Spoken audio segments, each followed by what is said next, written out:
منا ينكر أهمية العمل الإنساني والخير داخل المجتمعات، سواء كانت مجتمعات إسلامية أو غير إسلامية، فهو همزة الوصل بين الأغنياء والفقراء.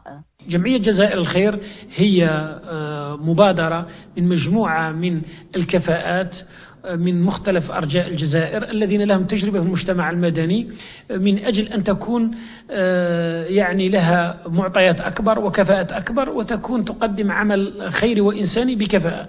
لذلك جاء شعارنا من أجل رؤية جديدة للعمل الإنساني والخيري. ورغم أن القطاع الخيري لجمعية جزائر الخير في بداية الطريق، إلا أنه استطاع أن يتمدد إلى كافة ربوع الوطن. تحدي مثلا ولايات نائية فيها معاناة كبيرة، مثلا كتمراست، بشار، البيض، ولايات أيضا لها زخم حضاري وتاريخي ويمكن أن تقدم كثير، مثل وهران، تلمسان، عنابة، بجاية. عندنا ولايات أخرى في العمق الجزائر يعني فيها أصناف من الحاجة كثير، فاهتمينا بهذه الأولويات. ولكن حينما وصلنا إلى العديد الآن تجاوزنا 30 ولاية فيها نشاط الجمعية التربوي والثقافي والاجتماعي، عالجناه من جملة من الجوانب.